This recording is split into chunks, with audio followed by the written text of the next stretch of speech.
That's Hugo Bashega live from Jerusalem. And as we can hear in the sky above southern Israel and above Gaza, the sound of a drone once again. Let's go to Gaza and speak to Abubaker Ahmed, Abed, who's a journalist who is based there. Abubaker, thank you for joining us. Just tell us a little bit more about what the end of this ceasefire has looked and has sounded like there in Gaza this morning.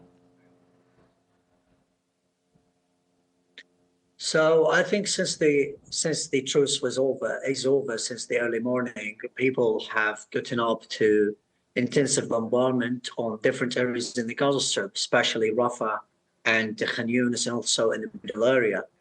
However, and also the Israeli occupation forces have thrown leaflets on houses in the east, south of Rafah, of Khan Yunis, especially the areas Gaza, Abasan, Bani Salam, and Barara, that tell them to evacuate as fast as possible because Khan Yunis will be a hated place for fighting.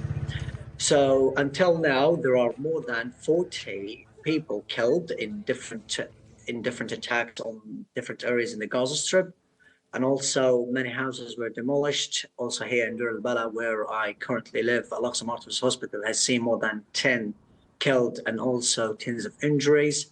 So yeah, people just like wish that this would continue, and it was very extendable so that it could last longer and longer. Unfortunately, people have not yet healed their wounds, and people haven't yet fulfilled their needs during this 1 week truce. It wasn't enough for them. So there are still many concerns, and unfortunately, the situation doesn't bode well. It really tells us that there are going to be more disasters in the Gaza Strip, and people are still suffering from everything. So they are sniffing with cold, they are sniffing with fear, and they haven't fulfilled their needs. So they're not prepared for this. They have seen unbelievably horrifying scenes across the last 49 days. Now they will probably be living through another like similar periods. So that is not absolutely fair for them. So they haven't seen their houses. They have been living in extremely excruciating circumstances and environments. So they hope that there will be another truce very soon, and they hope that the negotiations in Doha between the two sides, Israel and Gaza, they will be successful, and that the truce will be extended very soon. Until that happens, what is people's understanding there of this new map that's been published by the IDF that divides up Gaza and shows safe zones that people should move to if attacks and strikes are happening in different parts of the Strip? Have people seen that, and do they understand it, and are they able to move to these safe zones if they get the word to do that?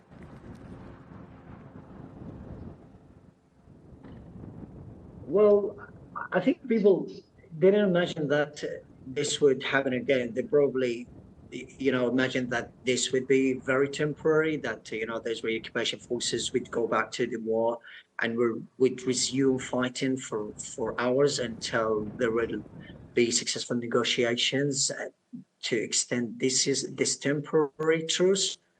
But they prepare very, very well for this unprecedented or this unexpected shelling or fighting by the Israeli occupation forces. So they haven't had anything to do with it. So yeah, people stayed in their houses, many people, because many people who evacuated from the north of Gaza are now in those eastern south areas, the ones I told you about, those areas. So you're talking about more than 500,000 displaced in those areas that the Israeli occupation forces have warned early in the morning and ordered them to evacuate very soon to this further south of Rafah. So this will be another disaster for those people, because they will be now in tents and in unprotected shelters. They're not provided with anything, so their life would be nothing but chaos and torture. I think so. We're going to speak to the IDF in just a second to get the latest news from the last few hours on the end of this ceasefire. I wonder, Abubaker, do you know if any humanitarian aid has actually come through Rafah crossing this morning, because a larger number of trucks are supposed to be passing through, some fuel as well, as part of this deal, which has now ended. Do you know if additional aid is still moving into the Strip? Well, I think I was in contact yesterday with some people here from the Gaza Strip, especially those aid truck drivers. They told me that most aid trucks are now stopped in the streets that go to the north of Gaza and the middle area, and also the south of Khan Yunis and Rafah, the south of Gaza. Until now, there have been no aid trucks allowed to enter since the early morning, and the aid trucks that were allowed to enter across the last 7 days, across the truce, they were not allowed to continue moving to the north of Gaza and the middle area. So people, until now, not like aid trucks haven't reached most of the areas in this strip. And at the same time, people haven't been provided with anything, because it's very logical that 1 week would not be enough to distribute all these needs and all these things to people.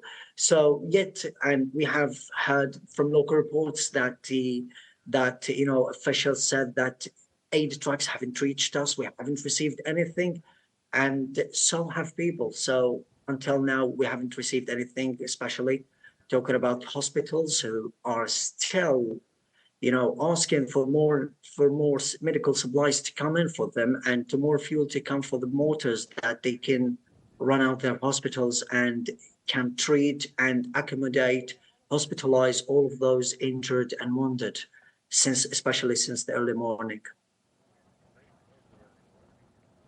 Abubaker and Abed, thank you for joining us here on BBC News, a journalist inside Gaza.